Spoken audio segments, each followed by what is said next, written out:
एक कुत्ता जो कि 1 मिनट में 27 से 28 सांसें लेता है, वह 10 से 12 साल तक जीता है।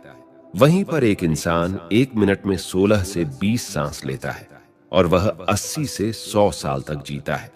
लेकिन एक कछुआ जो कि 1 मिनट में सिर्फ 5 से 6 बार सांसें लेता है, वह 500 से 600 सालों तक जीता है। इससे स्पष्ट है कि जिस जीव की सांसों की संख्या जितनी कम होती है, वह उतनी ही लंबी आयु तक जी सकता है। इसी चीज को समझकर हमारे पूर्वजों ने सांसों की संख्या को कम और उसकी गहराई को ज्यादा करने के विज्ञान पर काम करना शुरू कर दिया था, क्योंकि वह समझ गए थे कि इंसान को जीने के लिए साल या महीने नहीं, बल्कि एक निश्चित संख्या में सांसें मिलती है और सांसों के लेने की गति को कम करके उम्र को लंबा किया जा सकता है। लेकिन सांसों के धीमा और लंबा होने की यह गति प्राकृतिक रूप से होनी चाहिए। जब हम सांस लेते हैं तो वायु प्रत्यक्ष रूप से हमें 3-4 स्थानों पर ही महसूस होती है: कंठ, हृदय, फेफड़े और पेट। मस्तिष्क में गई हुई वायु का हमें पता ही नहीं चलता। कान और आंख में गई हुई वायु का भी कम ही पता चलता है। श्वसन तंत्र से भीतर गई वायु अनेकों प्रकार से विभाजित हो जाती है, जो अलग अलग क्षेत्र में जाकर अपना अपना कार्य करके पुनः भिन्न रूप में बाहर निकल आती है। यह सब इतनी जल्दी होता है कि हमें इसका पता ही नहीं चल पाता। यदि हम जोर से गहरी सांस लेते हैं तो तेज प्रवाह के साथ शरीर के अंदर बैक्टीरिया नष्ट होने लगते हैं। कोशिकाओं की रोगों से लड़ने की क्षमता भी बढ़ जाती है। बोन मैरो में नए रक्त का निर्माण होने लगता है।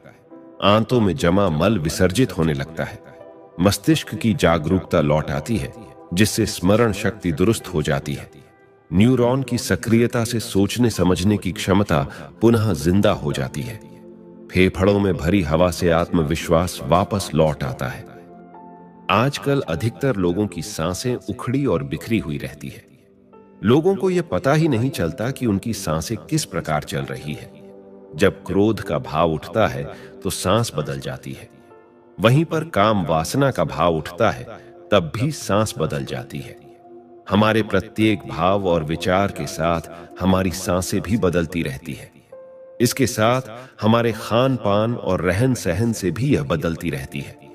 असल में हमारी सांसों का हमारे मन की स्थिति और हमारी शारीरिक अवस्था से सीधा संबंध होता है। पूरा योग विज्ञान ही सांसों को सही तरीके से लेने पर टिका हुआ है।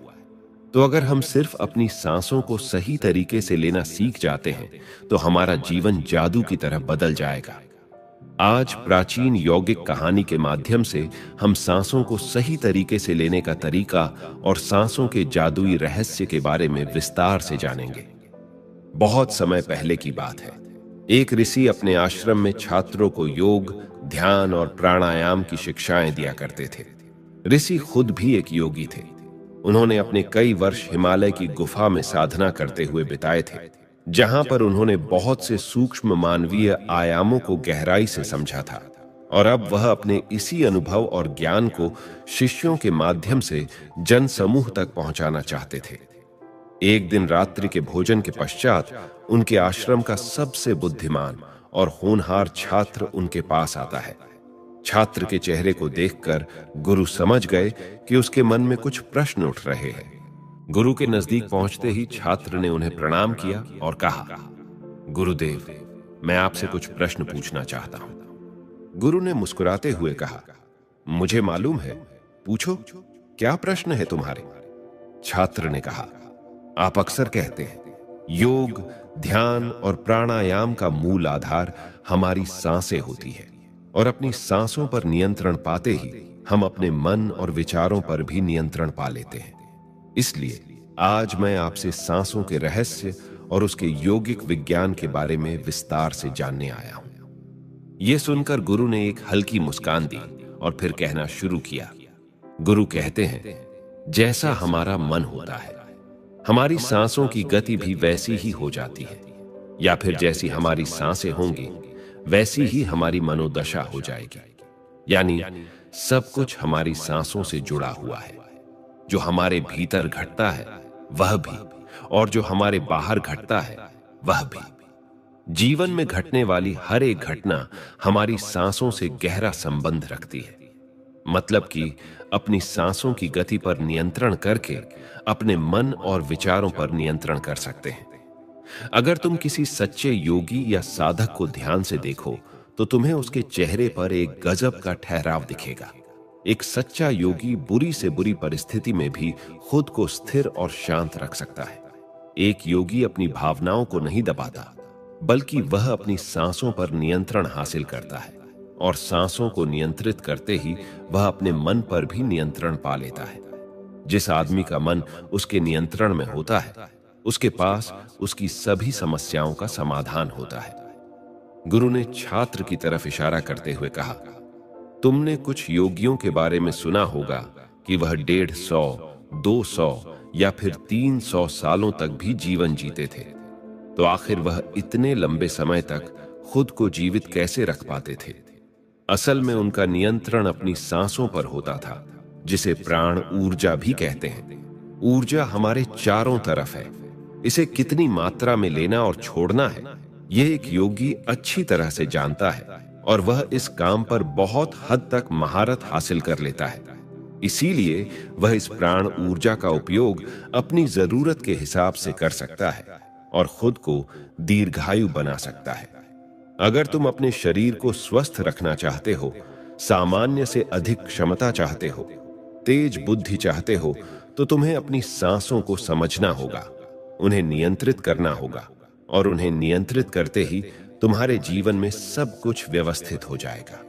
असल में डर, चिंता और परेशानी जैसी कोई चीज होती नहीं है। सिर्फ हमारे मन और भावनाओं की उपज है, और हमारे मन में भावनाओं को केवल एक ही चीज नियंत्रित कर सकती है, और वह है हमारी सांसें। हमारे अंदर का क्रोध, चिंता, जलन, अहंकार, बदला लेने की भावना, ये सभी हमारी सांसों के हिसाब से ही चलता है। अगर हमारी सांसों पर हमारा नियंत्रण हो तो ये सभी विकार हमारे नियंत्रण में होते हैं। सांस हमारे शरीर और हमारे मन के बीच पुल का काम करती है। अगर हमें अपने मन तक पहुंचना है और उसके विकारों को समझकर उनको दूर करना है, तो हमें अपने सांसों के पुल पर चलना होगा, और हमें अपनी सांसों के जरिए अपने मन तक पहुंचना होगा, क्योंकि यही एकमात्र रास्ता है अपने मन को समझने का। अगर तुमने कभी किसी बच्चे को सोता हुआ देखा हो तो अनुभव किया होगा कि जब वह बच्चा सांस अंदर लेता है तो उसका पेट फूलता है, और जब सांस छोड़ता है तो पेट पिचक जाता है। यानी बच्चा अपने पेट के नीचे नाभि से सांस लेता है, जो कि सांस लेने का सबसे प्राकृतिक और सही तरीका है। अपनी गहरी और लंबी सांस की वजह से बच्चे का मन उत्साहित और हल्का रहता है, और उसका शरीर ज्यादा प्राकृतिक तरीके से काम करता है।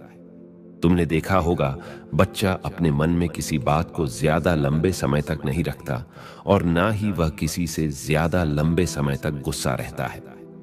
अगर उसे किसी गलती पर डांट या मार दिया जाए तो वह कुछ समय बाद उसे भी भूलकर अपने खेल में मग्न हो जाता है। बच्चा इतना सरल इसीलिए हो पाता है क्योंकि उसकी सांसें प्राकृतिक रूप से चलती है। यानी नाभि से बच्चे के शरीर को विकास चाहिए। विकास के लिए ज्यादा ऊर्जा, और ज्यादा ऊर्जा के लिए ज्यादा लंबी सांसें चाहिए। इसीलिए प्रकृति ने उसे ज्यादा लंबी सांसें दी है। हालांकि ये लंबी सांसें हर मनुष्य को दी है, लेकिन इंसान ने अपने जीवन में कुछ अप्राकृतिक परिवर्तन कर अपनी सांसों को छोटा कर लिया है। वह पेट की बजाय अपने सीने से सांसों को लेता है। हम जितनी छोटी सांस लेंगे उतनी चिंता और बकवास से भरे रहेंगे।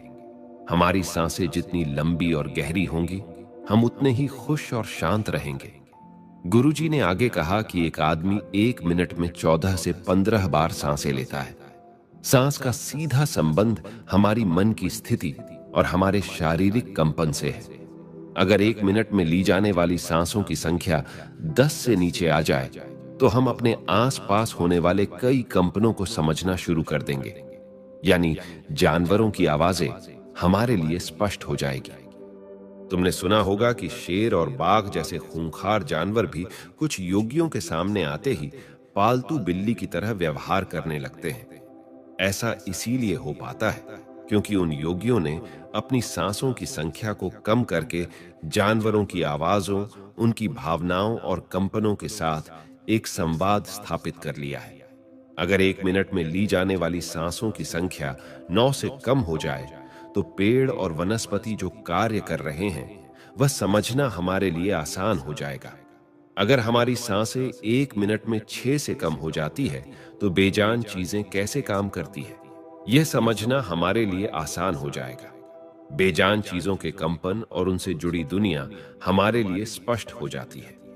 दूसरे शब्दों में कहा जाए तो ब्रह्मांड की प्रकृति समझी जा सकती है, और ऐसी स्थिति पर पहुंचकर ही बहुत से योगी और ऋषि मुनि ब्रह्मांड के रहस्यों और उनमें घटने वाली घटनाओं की भविष्यवाणी कर देते हैं।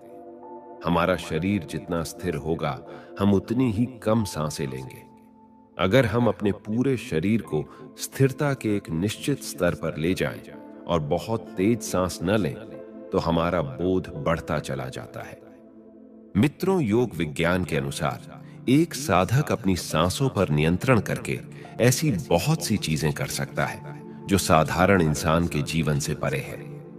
यौगिक परंपरा में तो यह भी कहा जाता है कि अपनी सांसों को घंटों तक रोककर एक आदमी एक नए मानवीय आयामों का अनुभव कर सकता है।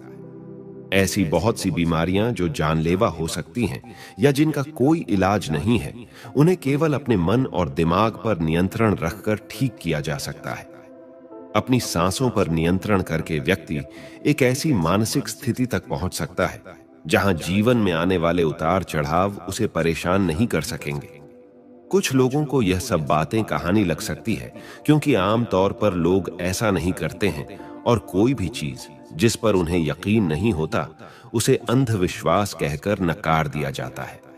लेकिन पुरानी यौगिक परंपराओं का पालन करने वाले लोग ऐसी बातों का दावा करते हैं। उन्हीं लोगों में से एक है स्वामी रामा। स्वामी रामा हिमालय की गुफाओं में रहा करते थे। उन्होंने बचपन से ही योग की प्रणालियों का अभ्यास शुरू कर दिया था। 1970 में स्वामी रामा एक अमेरिकन रिसर्च लेबोरेटरी में गए। जब उन्होंने अपनी सांसों पर नियंत्रण करके अपने दिमाग और मन पर जब चाहे जितने समय के लिए अपनी सांस, ब्रेन वेव्स, हृदय की धड़कन और शरीर में बहने वाले खून को रोक दिया, तब लेबोरेटरी में मौजूद डॉक्टर्स ने स्वामी रामा के शरीर पर रिसर्च की और उन्हें मृत घोषित कर दिया। लेकिन इस अवस्था में भी स्वामी रामा सब कुछ महसूस कर सकते थे। यह देखकर वहां मौजूद रिसर्चर्स की टीम दंग रह गई थी। साथ ही स्वामी रामा अपने शरीर में अपनी मर्जी से ट्यूमर की ग्रोथ को घटा और बढ़ा भी सकते थे। रिसर्चर्स की जिस टीम को हिमालयन योगियों के सारे दावे अंधविश्वास और पाखंड से भरे लगते थे, वह अचानक से उन्हें इनर साइंस प्रतीत होने लगे थे। एक भीतरी विज्ञान जो साधारण मनुष्य की कल्पना से भी परे है। सांसों को ध्यानपूर्वक लेना यह एक प्राचीन यौगिक टेक्निक है। एक योगी जब अपनी सांसों पर नियंत्रण हासिल कर लेता है, वह जब चाहे तब अपनी सांसों को रोक सकता है। स्वामी रामा के अनुसार अगर आप अपनी सांसों को समझ गए, तो आपके शरीर में होने वाली वो बीमारियां जिनका इलाज आज मेडिकल साइंस के पास भी नहीं है, सांसों के माध्यम से उन्हें भी ठीक किया जा सकता है। श्वास के गूढ़ रहस्यों को समझाने के लिए बाद में स्वामी रामा ने अपने कुछ साथियों के साथ मिलकर एक किताब लिखी है जिसका नाम है साइंस ऑफ ब्रीथ। गुरु ने आगे कहा, जब सांस विचलित होती है तो मन भी अस्थिर हो जाता है, लेकिन जब सांसें शांत होती है तो मन स्थिर हो जाता है और योगी दीर्घायु हो जाता है। इसीलिए हमें अपने स्वास्थ्य पर नियंत्रण करना सीखना चाहिए। गुरु ने शिष्य की आंखों में देखते हुए कहा, तुम्हें क्या लगता है, क्या तुम जितनी लंबी सांस अंदर लेते हो उतनी ही लंबी सांस बाहर भी निकालते हो? नहीं, सामान्य स्थिति में हम जो सांस अंदर लेते हैं उसकी लंबाई 10 अंगुल होती है और सांस बाहर निकालते समय इसकी लंबाई 12 अंगुल हो जाती है। यहां 1 अंगुल का मतलब 1 अंगुली मोटाई से है। हमारी रोजमर्रा की जिंदगी में कुछ काम ऐसे होते हैं जिन्हें करते समय जितनी लंबी सांस अंदर जाती है उससे कई गुना ज्यादा लंबी सांस बाहर निकल जाती है। भोजन करते समय बाहर निकलने वाली सांसों की लंबाई 16 से 17 अंगुल होती है।